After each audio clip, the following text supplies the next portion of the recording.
dia adalah harus komprehensif. Artinya apa? Bahwa untuk menumbuhkan kesadaran itu, pihak sekolah harus tetap kerjasama dengan pihak orang tua. Ya, menanamkan pembiasaan ini dimulai dari rumah sebenarnya. Jadi bukan hanya di sekolah ya, Bukan Pak? di sekolah. Jadi itu kalau di sekolah itu istilahnya penguatannya.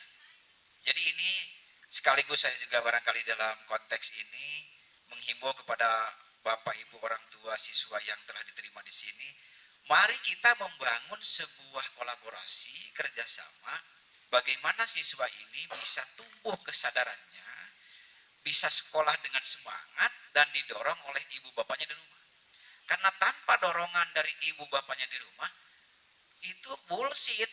Anak-anak itu bisa sadar terhadap sekolah. Apalagi orang tuanya yang cuek-cuek begitu. Iya, betul. Anaknya hasilnya lebih cuek lagi. Iya. Nah, jadi di sini memang kita siapkan sudah sebuah strategi, Bu Risma.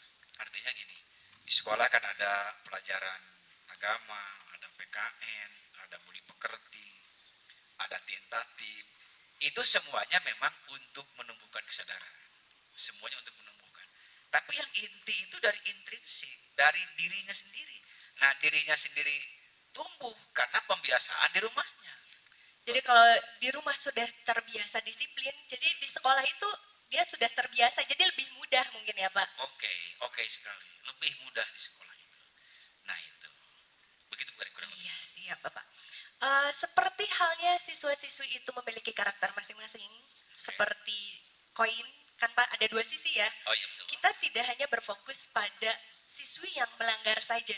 Iya, Betul kan Bapak? betul sekali. Tentu tidak semua dari siswa-siswi, apalagi yang calon SMA Negeri 1 Pangalengan ini, pasti ada beberapa siswi, banyak, kita harapkan lebih banyak yang memiliki prestasi. Iya. Jadi untuk SMA Negeri 1 Pangalengan, apakah memberikan wadah Bapak untuk siswa-siswi yang berprestasi? Bagaimana cara pengembangan siswa-siswi yang berprestasi di SMA Negeri 1 Pangalengan ini? Iya. Terima kasih pertanyaannya, Bu Risma. Betul bahwa di sekolah kita khususnya, mungkin sekolah secara umum, kita ini ada 3 kelompok. Katakanlah kelompok begitu.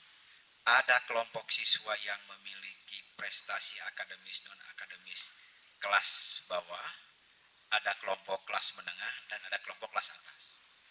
Semuanya ini anak kita. Semuanya kita perlakukan sama, tetapi karena kita memiliki kelompok itu, maka bagaimana yang sudah berprestasi akademis non-akademis, kita lebih tingkatkan. Ibaratnya gini, kalau yang tinggi itu sekarang skornya 8, bagaimana supaya jadi 9? Kelas menengah yang skornya katakanlah 7, bagaimana bisa jadi 8?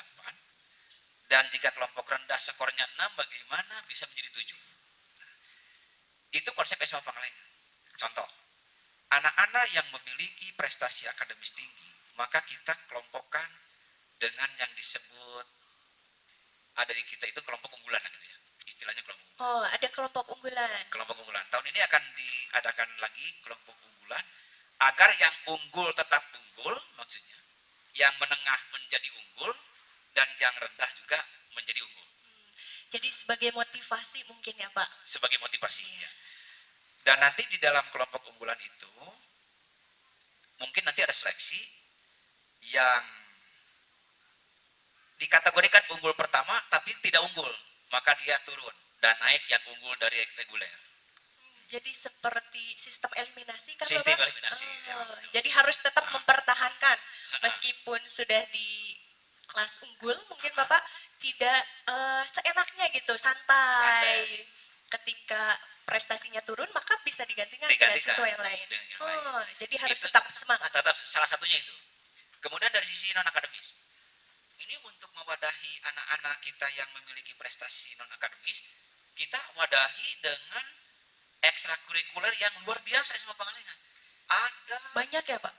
18 jenis. Wah, 18. Dan seluruh siswa harus terakomodir ke situ. Tidak ada di Pangalengan siswa yang tidak masuk ekstrakurikuler.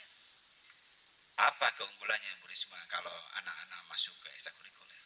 Itu bisa melatih dirinya, melatih percaya diri, melatih skill, soft skillnya mungkin ya Pak. Iya.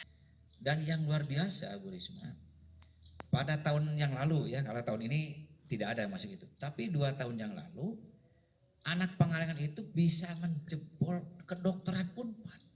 Wah, itu hal yang jarang ya Jarang Bapak, dan terjadi. luar biasa saya rasa, karena Betul. fakultas kedokteran itu Dari kurang lebih 6.000 peserta, 1 di antaranya anak Pangalengan ke kedokteran. wah, Oh, ini yang luar biasa. alumni kita ya Bapak, Alumni kita tahun yang lalu, Kentri namanya. Kentri. Nah, itu artinya apa? Berkat Bapak Ibu guru yang membimbing secara akademis. Tadi, saya ulang tadi kan, yang tinggi tetap kita tinggikan, yang menengah supaya jadi tinggi, yang rendah supaya jadi tinggi. Sehingga akhirnya semuanya bisa berprestasi walaupun dengan kualifikasi yang berbeda-beda ya Bu Risma. Dari sisi non akademis kita kembangkan skill di dalam Ekstrakurikuler. Nah, yang jumlahnya ada 18 ya. Banyak pilihan berarti ya Banyak Bapak. pilihan. Dibuat 18 jenis ekstrakurikuler ini adalah tujuannya agar semua siswa itu terwadahi. Jadi ini juga potensi untuk mengembangkan potensi skill non akademis, melatih percaya diri, melatih cara berpidato, belajar berorganisasi, Betul, public speaking. itu adanya di ekstrakurikuler. Jangan sampai kita tadi ya Bu Risma, anak Pangalengan ini kok diberi wadah kegiatan 18 jenis, kok nggak diambil satupun. Ini jangan sampai terjadi. Betul. Di Jadi SMA semuanya Pangalengan. wajib ikut ya Pak. Wajib ikut ekstrakurikuler dalam rangka pengembangan kepribadian dan skillnya itu. Betul. Jadi SMA Negeri 1 Pangalengan ini tidak berfokus pada siswa itu harus berprestasi dari segi akademik. Tidak ya Pak? Tidak Tetapi harus dari segi non akademiknya juga untuk Iya. melatih soft skill. Karena nanti sampai bekerja bahkan di perguruan tinggi itu diperlukan ya Pak? Diperlukan. Iya. Dua-duanya diperlukan. Apalagi kalau mau masuk jalur undangan tadi SMPTN. Iya, Dua-duanya betul. diperlukan ya. Ya, jadi dengan fasilitas 18 ekstrakurikuler itu saya rasa sudah cukup banyak ya Insya Bapak Allah. pilihannya. Nah, beralih ke yang lainnya Bapak, seperti tadi mata poin itu, kita barusan membahas sisi yang sebelah dan Ya. kita beralih ke sisi satunya. Iya, oke. Kalau barusan kita membicarakan tentang siswa-siswi berprestasi, ini bagaimana? Karena pasti selalu ada yang terjadi dengan siswa-siswi yang melanggar aturan sekolah. Iya, baik. Kembali kita kepada kesadaran hukum ya Bu Risma, bahwa tetap namanya hukum itu, norma itu harus ditegakkan. Cara menegakkannya tadi melalui sebuah pendekatan, sosialisasi, diingatkan, dibimbing, diberi contoh. Itu sebuah cara agar mereka, tadi kami mengajak orang tua agar mendukungnya. Tapi misalkan tetap saja anak ini tetap melanggar, maka tetap punishment diberlakukan. Supaya anak ini kesadarannya berarti dengan cara begitu. Ya diantaranya ditegur oleh Bapak Ibu guru, ditegur oleh piket, ditegur secara lisan masih terus melakukan hal pelanggaran. Misalkan yang klasik ya, kesiangan. Iya, itu yang sering terjadi ya Bapak. Terus kesiangan ya diingatkan, setelah diingatkan lisan, tertulis sampai 3 kali. Setelah 3 kali tertulis terus saja melanggar, yang pelanggaran yang sama maksudnya, maka akhirnya diberi tindakan administratif. Yang dimaksud adalah anak ini dikembalikan lagi kepada orang tuanya.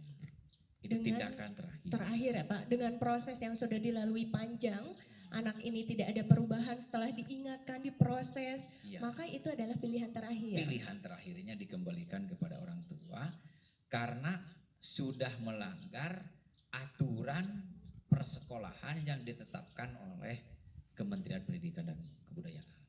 Betul Bapak. Nah, demikian Ananda penjelasan dari Bapak Didin mengenai kesadaran hukum. Bapak kira-kira ada benang merah yang mau diambil dari materi yang Bapak sampaikan? Ya, kepada seluruh para siswa beserta orang tua di rumah, maka dari materi ini kami mengajak dan menghimbau, mari kita anak-anak ini kita bimbing terus, kita semangati terus, dan Ananda semuanya, mari Anda semangat belajar, semangat disiplin, semangat berprestasi menuju masa depan yang lebih baik dan lebih gemilang lagi. Amin ya robbal alamin. Bapak terima kasih untuk waktu dan pemaparan materi yang luar biasa. Untuk Ananda sekalian, demikian pemaparan tentang kesadaran hukum. Semoga menjadi bekal Ananda sekalian ketika sudah memasuki SMA Negeri 1 Pangalengan. Sebagai bekal, oh apa sih yang harus dilakukan dan apa yang harus dijauhi. Di tengah kondisi COVID-19 ini, saya mau mengingatkan Ananda tetap memakai masker ketika keluar rumah, kemudian jauhi kerumunan, dan ketika sudah pulang, cuci tangan, jangan lupa. Itu demi kesehatan bersama ya. Nah demikian, saya mohon maaf apabila ada kata-kata yang kurang berkenan. Kami ya Bapak pamit undur diri. Assalamualaikum warahmatullahi wabarakatuh.